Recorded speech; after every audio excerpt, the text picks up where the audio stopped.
Hello.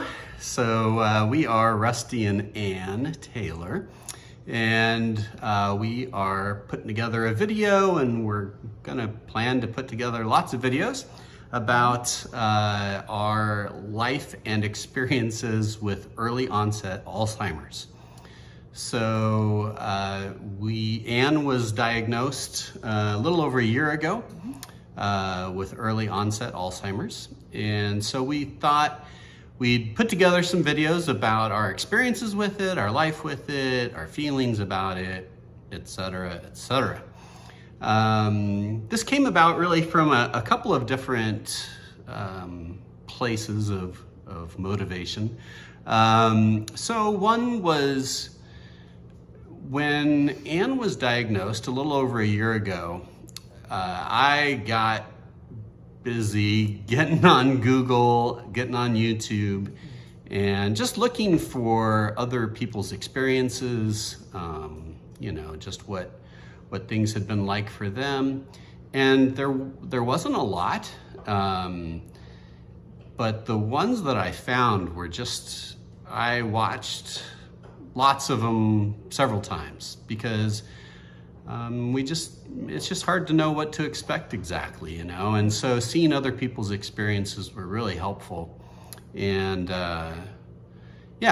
just felt like this is something we could do, and we don't mind talking about it. And Ann's really doing great a year into having it. Still very much able to converse and talk about things, and so that hasn't always been the case for some of those videos where the person with early onset is just in that kind of position. So that was one reason, is we just wanted to provide some more perspective to that arena. Also, a YouTube channel that we had really gotten hooked on and we still watch regularly. It's a YouTube channel by Kyle and Jenny Appleford, and it's just called The Apples now, I believe. But we started watching it, I don't know, a year and a half ago or so, and they're a young family. Jenny had a YouTube channel that I think was about nutrition and that sort of thing, but she wound up getting lung cancer, and that channel really became about them sharing about their journey and their family, and we were just always touched by their vulnerability and transparency about what they were going through and what they felt. And so Jenny passed away this past November from lung cancer. Kyle continues to post videos about how their family is doing and his grief journey. And so anyway, their vulnerability was just always, we just loved it. We loved watching their family, and so I don't know, I think that just, moved us to feel like, oh, maybe someone can be encouraged by our family and our vulnerability, and have somebody to, compare to or ask questions from. Of course, feel free to ask us questions in your comments. So today, for our first video, we just thought we would share a little bit about the journey up to Ann getting diagnosed, and share a little bit about our feelings and experiences and that sort of thing. So we'll leave more like how did we meet type of stuff maybe for a later video, or else this will be a really long video. But that's a great story too, so we're excited to tell that one too. I'd say this whole journey towards getting the diagnosis for early onset probably started around 2012, 2013, just based off of my first memory of it, and when Ann first went in for a doctor's appointment about it, we had just noticed some things at home, and it wasn't anything, I wouldn't say it was constant. I just remember playing a board game with our kids. Our girls are now 25 and 23, for context. So we were playing, I think, Monopoly, and I just remember Anne really getting confused about whose turn it was, and keeping track of, Monopoly. There are lots of little details to keep track of, your properties and your money and that sort of thing. And so I remember her getting kind of confused playing Monopoly. And there were some other things in Anne's, I don't know, her character, her personality. She would forget to put on her seatbelt a lot, which at first was just, oh, tee-hee, put your seatbelt on. It's beeping and beeping. Yeah, that was the thing. So I would get annoyed, like, why is she ignoring the seatbelt beeping? And Anne would, genuinely not pick up on it. I don't think she was purposefully ignoring. But, I would just get irritated about it. She actually got to the point where she put a little note on the steering wheel, put seatbelt on or something, I don't know, something like that. And so anyway, we did some kind of preliminary testing, which didn't really show much at that point. There wasn't anything too noticeable. As years went by, there were more events or things that would pop up that made us start to wonder if there was something going on. Another time, now through this time, Anne was still driving, still, taking kids to school, picking them up, the whole, cooking, no other, things. And so I remember a trip taking the kids to, it was one of Nikki, our older daughter's, high school plays or something like that. And all four of us were driving in the car, and Anne kept thinking that she had forgotten she kept forgetting that she forgot her purse, and brought it up several times, like, oh, where's my purse? And it's like, oh, honey, you forgot it at home. And then she mentioned it again, like, oh, yeah, honey, you forgot your purse at home. And it was like 5 or 6 times on this half-hour drive to the event. That's a memorable thing. So there were blips like that along the way. At some point in there, we went to a neurologist, and Anne took the first neuropsych test. Honey, did you enjoy the neuropsych tests? No. Tell us about the neuropsych tests, honey. What can you tell our YouTube friends about the neuropsych tests? It was really long and exhausting, and yeah, that's about all I can say. So, for context, and by the way, I will share, Ann and I will share things throughout our, episodes here that are medical in nature.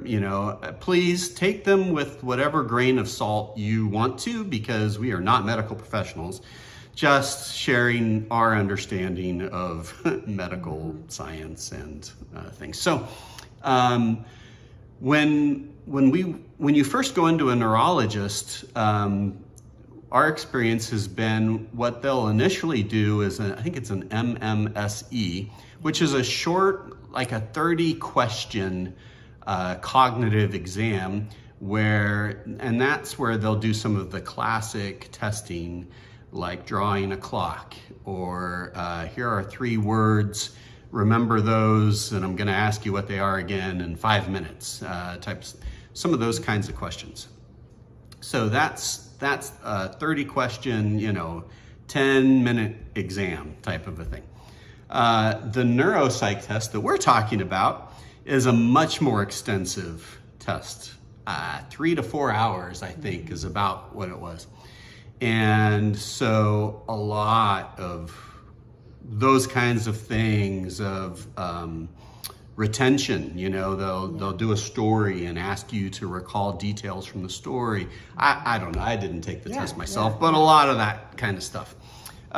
So Anne did a neuropsych test, and I think at that time it showed some deficiencies, but not like life-changing stuff. And so I know she's got an MRI at that time. MRI looked good. Basically, well, that was much later. Yeah, much later. So, that was kind of it. There's some cognitive stuff going on, but not to a point of a diagnosis of anything.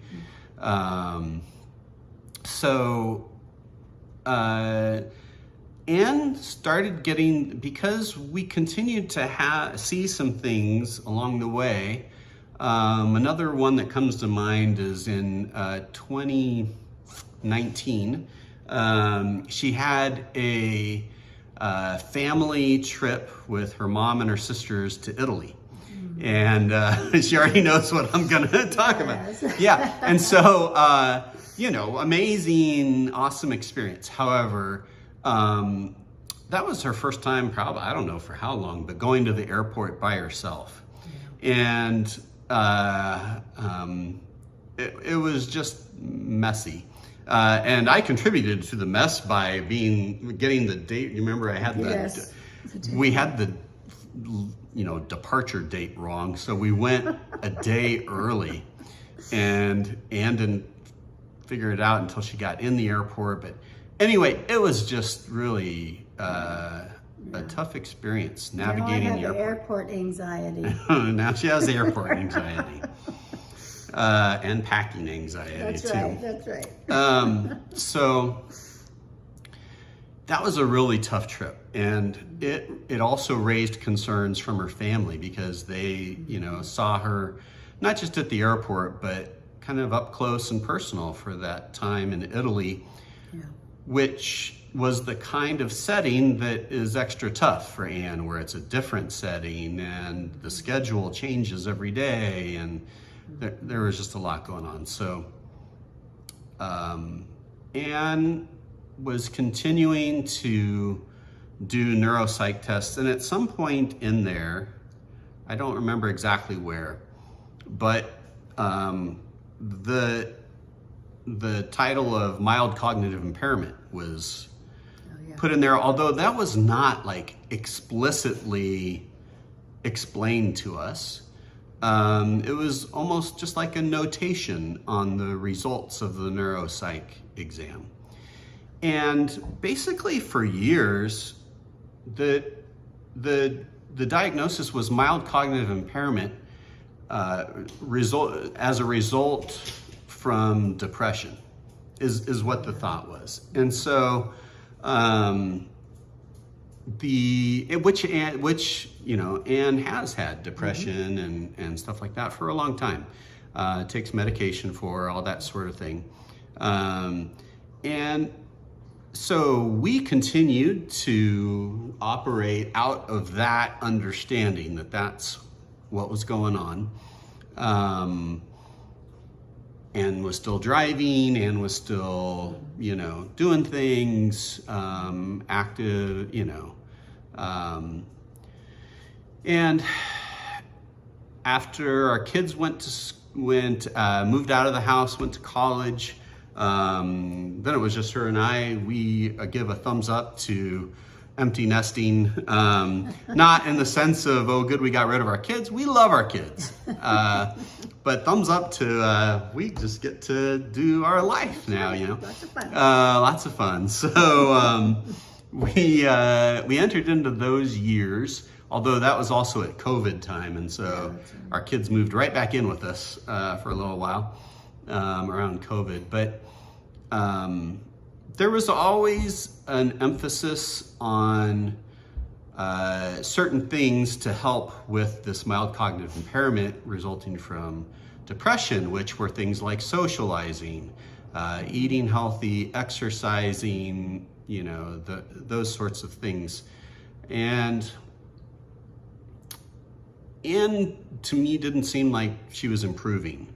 We still did the neuropsych exams every 2 or 3 years. Basically, we were doing them, and they were really kind of holding steady. There wasn't a huge change in the results. In 2021, we moved to San Diego. Kids were out of the house. We've lived in Phoenix for a long time. We moved to San Diego because that's where Anne's family is and wanted to be closer to them. And so moved to San Diego, and that was great. Anne was continuing to have memory stuff, and so we did another MRI, which still looked fine. And then we did another neuropsych exam in San Diego. That did not come out fine. And in that one, it went from mild cognitive impairment to severe cognitive impairment with concerns of more advanced, you know, cognitive issues. And that's the first time I ever remember seeing the word, you know, dementia or Alzheimer's. Those were concerns coming out of that report. Yeah. And they had recommended just further, you know, a further workup. At that point, they basically said at that point Anne couldn't drive anymore. Yeah. And that was hard. That was hard. Couldn't just get up and go. Yeah, and yeah, that was a big change. And at that point, so this was spring of 2023 when we got that, and you know, not being able to drive stinks because, you know, Anne would just, if I was out working, Anne would just be stuck at home.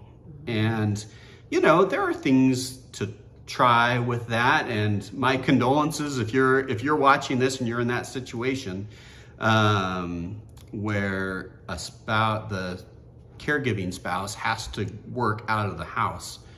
It's tough because you've just got to come up with things to do, you know, and hopefully family or friends can stop by or whatever, but it's hard, you know, it's hard. So we concluded pretty quickly that we want to maximize how much time I'm able to be at home. And this may come as a newsflash, but San Diego is expensive. It is an expensive place to live. And although we love it, yeah, we felt like we should just move back to Phoenix. One, we have a lot of relationships there, and two, it's just a lot less expensive than San Diego, although not cheap either, but not San Diego expensive. And so we kind of put our stuff together and moved back to Phoenix. So that was last summer, so summer of 2023. Once we got out here, part of our getting settled in was to continue that workup on Anne's cognitive condition. And so we reconnected with, it's called Banner Alzheimer's, which is in downtown Phoenix. And we had gone there a few times previously as we were, you know, kind of continuing our mild cognitive impairment time. And so when we got back to Phoenix, we went back in And the doctor we saw, we told them the whole story, and what the neurologist back in San Diego had recommended was a PET scan. And the doctor out here said, listen, you know, you've had a PET scan before, which we had a few years before. She said, I recommend doing, it's called a lumbar puncture. Those are pretty words for spinal tap. But that's what it is. And so lumbar puncture sounds so much more, So not as raw as spinal tap perhaps might sound. But she said that is sort of a gold standard for diagnosing a cognitive condition. And so that's what we did. We got signed up for the spinal tap. Yeah. Lumbar puncture. It wasn't, it went all right. It was all right. It was all right. Not what you want to do on a Friday night, maybe, but there are worse procedures. Yeah. So got that done and went back in, and in my, I don't know, what, did you have any expectations going into that? The MRI? No, after the lumbar puncture. Oh. Like. I don't know if I had any expectations, yeah, of it being better. I'm figuring it would be either better or worse. Yeah. For years, I don't know, it's kind of this in-between of, for years it had been, this mild cognitive impairment. Then we had this neuropsych test which showed more. And in one sense, I feel like, okay, some of the concerns I'm having and the things that I'm seeing that I'm worried about are being brought to light. Okay, I have a better idea of what's going on. I was not expecting that it would be Alzheimer's. I hadn't even really thought much about that. And I'd have to, my understanding of Alzheimer's was just not, I personally haven't had family members with Alzheimer's. I think for Anne, I don't know about Alzheimer's. So she said there's been some dementia in her family, but not until late 80s or 90s, kind of when you might expect it to come. And so that was kind of an and so the doctor said, looking at the results from your lumbar puncture, we have certain numbers that there is no 100% Alzheimer's diagnosis until somebody passes away and they're able to actually look at the brain. And so that's out for a proof of, a diagnosis. But lumbar puncture is like one of the, I guess, most accurate. And so her numbers fell right in line with a diagnosis of early onset Alzheimer's. So we asked a few questions, and we asked the hardest question probably, which is, does that change her lifespan? And he said yes. And, okay, how much? And he's like, well, it totally varies. It could, and actually the way he put it was in terms of how long until Anne might need really advanced care. He said like as few as 2 years or as many as 20, which is not very helpful. Really broad range, Yeah. So I don't know. I've seen other videos of people and their experiences of getting diagnosed. Ann and I didn't like immediately break down crying in the car type of a thing. I think we were just trying to process what it meant. Yeah. One of the really weird things about Alzheimer's is that I just imagine, I mean, thankfully, neither of us have been diagnosed with any other life-changing, diseases or conditions. But I imagine that if you got a serious cancer diagnosis that was going to be life-changing, you'd walk out of there with a whole bunch of next steps. And it wasn't really the case with all, it was just like, Mediterranean diet. Even that, I don't even know if they said that, exercise and social interaction, basically. Yeah, kind of the same things that were generally recommended for the mild cognitive impairment. Mm-hmm. But there is no cure for Alzheimer's. And so it's not like, here's the plan, here's how we're going to attack this.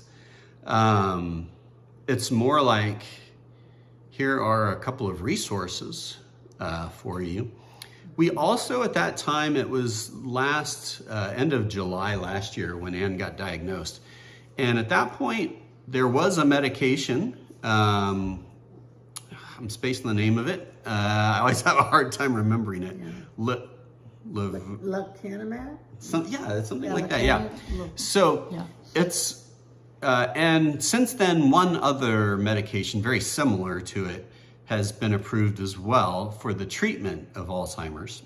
Neither of them cure Alzheimer's, but in essence, Alzheimer's is the accumulation of these plaques in the brain that interfere with your brain working right. And these medications, they're infusions, and the medicine goes in and tries to break up those plaques. That's, in a nutshell, my understanding of how it works. A potential side effect of that infused medication, which you would go in every 2 weeks for an infusion, which is kind of a 2 to 3 hour, I think, type of a deal. Pretty expensive. I don't think it's covered on insurance. And early onset, by the way, early onset just means Alzheimer's diagnosed before the age of 65. So you could be 64 and you could have early onset Alzheimer's. Ann was 59 at that time. But so obviously she's not on Medicare yet either. And I think that maybe Medicare can cover part of it. Anyway, I'm speaking of things that I do not really know about. But anyway, one of the side effects, because what that medication does is it breaks up those plaques, one of the side effects can be a brain bleed or brain hemorrhaging. Mm-hmm. And we kind of went, ugh. Yeah. And ugh. The result on average from those medications is that they slow the progress of Alzheimer's by around 30%. So, you can define that that result how you want to. Yeah. For us, we felt like the risks of the brain bleeds and the cost and the process of the infusions, all that added together were just not worth doing that medication. And in addition to that, there are some risk factors that can increase your risk of those brain bleeds, and Ann also had a slightly elevated risk of those. So we opted not to go for those. Yeah. A short time later, we found out about a medical trial. There are always medical trials. Mm-hmm. And one of the nice things is that this is probably the best time in the history of the world to have Alzheimer's. As weird as that sounds, because there's so much research going on. Yeah. We got into a medical trial. The very, very nice, amazing folks at Banner Alzheimer's worked with us. We literally got into that trial on the last day. We might have been, and might be, the last person to get into this medical trial. But so we started a medical trial in October, and it's about a 14 to 16 month trial. So right now we're about 2/3 of the way through the trial. Yeah. So, so that's where we stand now. So it's been a little over a year since Anne was diagnosed. We feel incredibly lucky and blessed, and there are a lot of things where, given this situation, we just have a great setup. We like to say that at this point in our life we're frolicking, right? We're frolicking. Because I'm able to be at home with Anne, and we get to spend a lot of time together.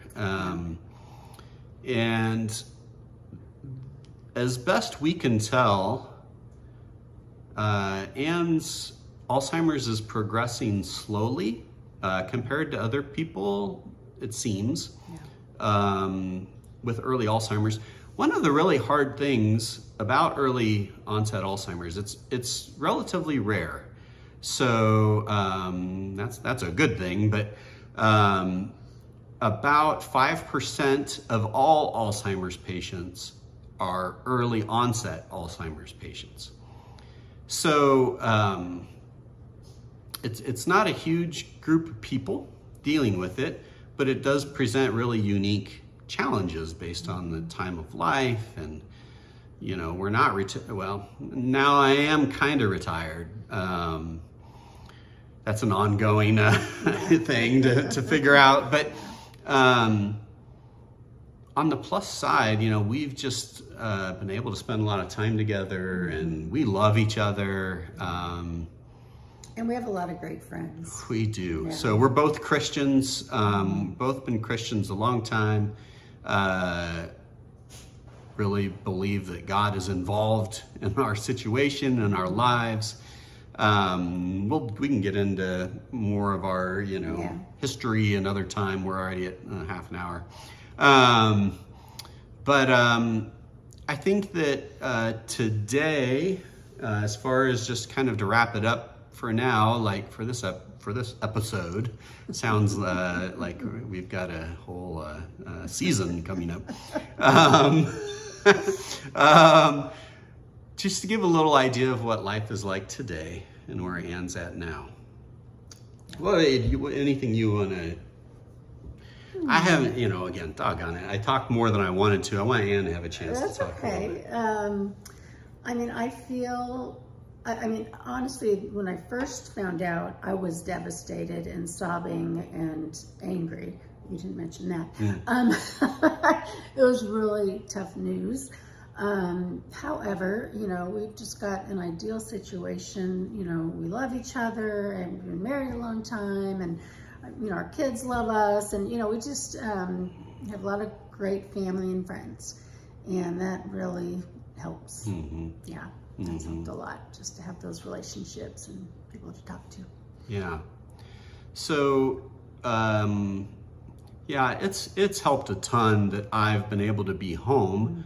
And so we do stuff together. We kind of do almost everything together, for better or worse, whether she wants to or not. We do have friends that she'll go out and grab a lunch with, or go to a movie with, or, those kinds of things. Yeah. But we do a lot together. So our current situation now, so Anne just turned 60 and I'm 54. Just to give an idea of, I guess, our situation. So Anne doesn't drive. I think one of the things you'll hear about early onset Alzheimer's is there can be with just Alzheimer's, in other words, people over 65, it's almost always memory issues and then maybe other issues down the road. Early onset Alzheimer's can present with a variety of different issues: vocabulary, speech, balance, along with memory. For us, it's really just been short-term memory. Yeah. And I mean, with short-term memory, and really can't multitask. It's got to be one thing at a time. I used to be the queen of multitasking. And now, Maybe that's why I got it. that's the, I sweep the streets of the town I once known, whatever that Coldplay song is. So now she does not multitask. And it really, her short-term memory is really the issue. So one of the terms too is, what is it, of daily living, activities of daily living, I think. So Anne can still do all of the basics just fine. Yeah, takes care of herself. Yeah. Cook, kind of, like, well, you kind of oversee I have to be make sure around. I don't leave the burner on. She can't do recipes, like complex recipes where it's following multiple steps. Yeah. She cooks an amazing salmon. And so that's the kind of thing she can do great with. Although I still now am around for like making sure burners are off and the oven. Sometimes she needs help with the oven if she uses the oven, like getting it preheated and some of those kind of things. What else? We sing at church. She does fine singing. What? What'd you say? Only do fine. Honey, come on. I'm generalizing for our YouTube audience.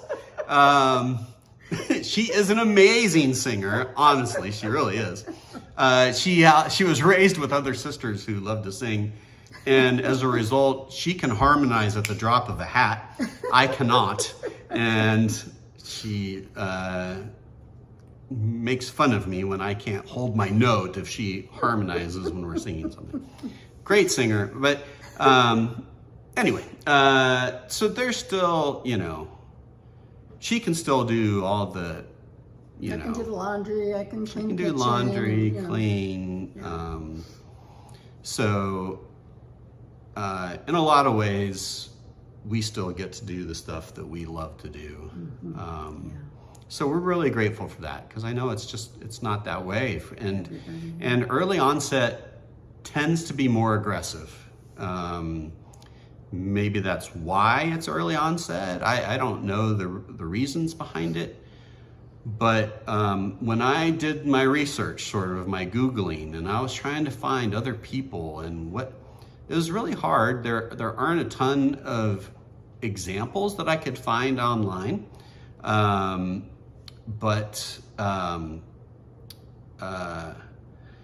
Well, I'm spacing her name. The women's coach at Tennessee. I'm sorry, I should have been more prepared for this. But she passed away from early onset. It was 5 years for her from diagnosis to when she passed away.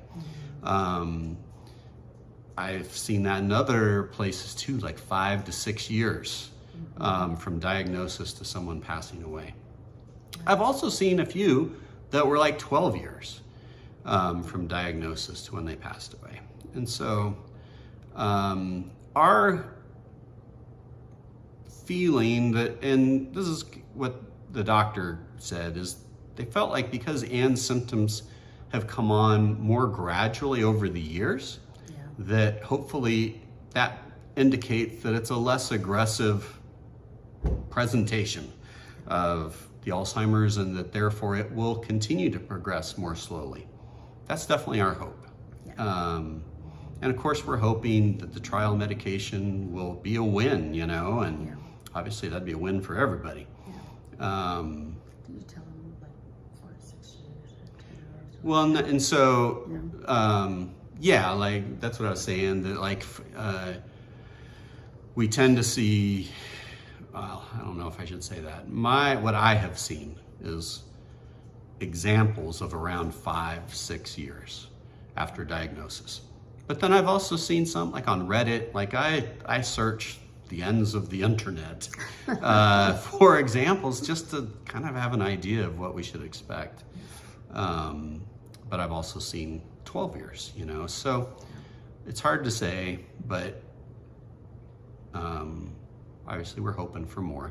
And we're grateful for where we're at right now, that we're a year in. It is not, I mean, it's progressed. I think it has progressed since last year, but it's progressed in within a certain rung is kind of what I would call it. Like, our life is not significantly different than it was a year ago. Yeah. We can still travel, we still do things together, and you know, that sort of thing. So I think we should wrap it up. That is a long video. You know, our plan, is to just talk more and maybe get more into some of the day-to-day things that experiences. Again, we're just in some ways patterning ourselves, you know, with what the Applefords did. Just a lot of vulnerability and transparency. And if you're watching this and you want to ask questions about our experiences or, you know, whatever, feel free to comment in there. I'll say the YouTube lingo, like and subscribe. But we really did just want to start putting something out there as a resource, because we found those resources really valuable, but they were kind of hard to find. So hopefully this helps. If nothing else, nice to meet you, and hopefully we'll see you on here again. I don't know how often we'll post videos, but we'll try to make it a thing. So thanks so much for watching. Rusty and Ann Taylor saying thanks for tuning in to our first video about our experiences with early onset Alzheimer's. Have a great day, everybody. Bye.